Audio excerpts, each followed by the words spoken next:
I like dialing in and focusing on type 2 diabetes. I think it's probably the most high yield place where fasting can be applied. Someone with type 2 diabetes can have immense benefit, can have healing of this condition. This is not a way we talk in our society.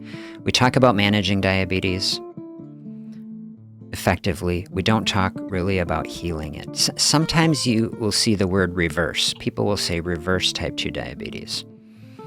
But healed, you don't hear much, and cured, certainly you don't hear much. But I believe, I have seen this happen, and I'd like to dive into, like, what does it actually mean to cure something? What does it mean to have healing from something? I think I would like to spend a little time, diving in on that. So as I was thinking about, even what to call it,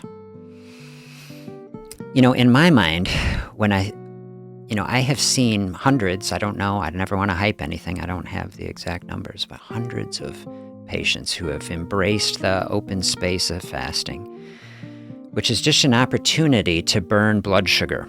Okay, type 2 diabetes, at its root, right? There's more blood sugar in the system than we need. The body has developed insulin resistance, ultimately, because there is more sugar than the body needs. And I came up with the analogy on a live stream the other day that was like trying to think of like a cell, right? Because all the body is made up of cells. Cells need energy to run. The body runs off of sugar is one of the things it can run off of. And you think, okay, insulin resistance is happening on the level of a cell. And I thought it was kind of a nice thought to think of like, well, a cell just wants to share, okay? A cell doesn't want to be greedy. And if a cell does not need any more energy to run, think of the process of insulin resistance. It's like putting up a shield. It's saying, hey, I don't need this right now, I don't need any more sugar. Like, you take it. It's trying to be nice. And I think this is kind of a fun, at least, or thoughtful way to think about it. And if we're thinking of type 2 diabetes from that concept, that we have energy that's running the system, and our cells are trying not to be greedy. They're trying to share the sugar, but then everybody says it, right? Nobody needs this energy, and then it's building up. And this is kind of a way to, personify what is happening in the body in kind of a relational term that we can maybe think about. From that perspective, then you can see open up some fasting space is giving the body a space where it can just use this energy. So if you have type 2 diabetes, and you see there's more blood sugar floating around this system than we need, okay, where did that energy come from? Well, like ultimately it came from food, right? And people, will debate this in the short term. The liver especially has a process called gluconeogenesis. The body can create blood sugar. Okay, but what it's creating it out of energy ultimately that you ate, right? So we can boil this down to saying the blood sugar that is floating around the body, it's coming from the food we're eating. And so the thought is, okay, we have this disease, okay, type 2 diabetes, that we're either trying to avoid or we're trying to deal with, right? There's more sugar here than we need, especially if we're eating sugar, right? If we're eating carbohydrate. This is why low-carb eating is such a good way to approach type 2 diabetes, right? Why put more sugar into a system that's already overloaded with sugar? And fasting, sometimes I think about, well, low-carb eating is like just fasting from carbs. Sometimes I think of it that way. Fasting is like the next level, right? Fasting is completely opening up that space, that's sending the signal to the body to say, hey, look, just focus on this energy that's already here. Instead of bringing more energy into the system, use this energy that is here. So,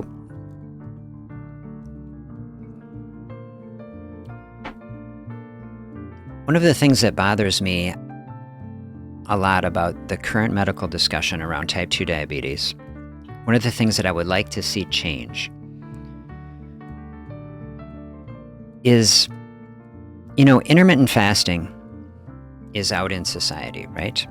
And people understand now, which maybe they didn't 10 years ago, like this is an okay thing to do to help people lose weight. But then people with type 2 diabetes especially are like directly counseled against it. They say, well, you're, in this special category, you can't do it.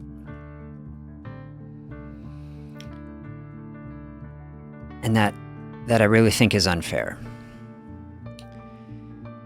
What is true, what I picture with type 2 diabetes is like someone is drowning in blood sugar, right? And I like that analogy, drowning, right? It's like there's all this blood sugar. And here is a practice, a fasting practice, that the entire thing is about burning up blood sugar. And so the very person who could most benefit from this practice, right? Who literally has all the energy right there, the blood vessels, is like just sugar flowing everywhere, is like, can we give them space? Can we give the body space to say, hey, I know what we can do with this. We can just have a fasting space and burn this down. And the condition solves itself, basically. We tell that person, no, you can't do it.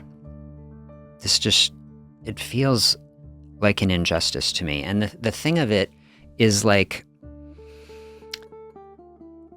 the body needs help, right? The body in this situation needs help. I mean, everyone recognizes that. Like, medications is what we turn to. We say, well, we have to focus on medications. I'm not opposed to medicines for type 2 diabetes. And don't misconstrue me and see all my disclaimers. There's no medical advice here. I don't know anybody who is listening to me. This is an educational channel. You're just getting my perspective. But so everybody needs to take every medicine that they need. But the idea, though, that we would take a scenario where the blood sugar is too high and we would not allow someone to stop pumping more blood sugar in, and then we would just tell them, well, take a drug that is going to alter your physiology. That way you can keep eating. It's papering over the process without getting to the root cause of it. And when I think about the big picture of our healthcare system and how, the data, I was reviewing CDC data the other day. It's 50% of people over 65 in this country are pre-diabetic, and then 30% are approximately have type 2 diabetes. So in the over 65 group, we're approaching 80%, either with type 2 diabetes or pre-diabetes. And it's like, we don't have a mindset that is like taking the very most basic, simple, free process, the actual physiology of the body, which say, why is the sugar here to start with? The sugar here is here to power the body. It's an asset. It's a resource. It's here to propel us through our day. This is why I think fasting is such a beautiful approach to it. It's the very core root process. And in my view, which of course is completely biased, but it is what it is, right? Like, this should be the fundamental process that we should be using to approach type 2 diabetes. Because the thing of it is, the reason, I think more than anything, that people are counseled against it. So people who have type 2 diabetes are counseled against it because it's difficult and it takes time to do it. And it's the medications especially, right? Medications are powerful. Medications have effect. Medications drive blood sugar too low. Well, fasting drives blood sugar low, right? So you start mixing a fasting with a medicine. You say, can you drive the blood sugar too low? Absolutely you can. This is the whole thing. And blood sugar being too low is more dangerous under most circumstances than blood sugar being too high. And so to approach that, people need help to do it, right? This is what I always tell people. If you have a blood sugar problem and you're going to start doing anything, just exercising, changing your diet, certainly starting fasting, you have to have a good relationship with a medical provider who can oversee this. Any medical provider who prescribes medicines for type 2 diabetes, their patients will have to be fasting. A colonoscopy is the example I always give. Any type of medical procedure, you often can't eat. And so every doctor knows how to handle like a day. You say, my patient who is taking diabetes drugs, they're going in for a medical procedure. They say, what do we do? Well, let's hold the glipizide and let's hold this and, take metformin the night before. Everybody's got their process, right? So you have a conversation with that. And as long as people aren't doing it, intentionally, nobody seems to have a problem with it. A patient is going in for a colonoscopy, they have to do it. We might even apologize to them. I'm so sorry you have to go through this, cut back on some of these meds, watch the blood sugar. Ideally someone has a continuous glucose monitor. Okay, but God forbid someone just says, well, I just want to do it. And people say, oh, no, you can't do that. But why? Let's change the discussion on it. Because it's like, what if someone is not stressed by it? So many times you talk to someone who had a colonoscopy, you do all the prep, you have the fasting. The thing that people hate is the prep, right? I mean, that's the obnoxious part of it. But you say, actually, it kind of felt kind of good. Like, just open up that space, clear everything out. Like, if you didn't have to go through the prep, people wouldn't mind that. Well, here is what a fasting is. You don't have to take some god-awful prep, Just open up some space, burn up the blood sugar. Like, this should be just really embraced because completely free. You think the costs of medicine, like the dysfunction of our healthcare system, costs spiraling completely out of control, so many people lacking access, people having to go to other countries for medical tourism because like prices spiraling out of control. Every layer of our healthcare system just ratcheting up cost. And then now we have $1,000 a month drugs to try to approach a condition that is just energy that we can use to power our bodies. And I'm like, we need to have a discussion about this.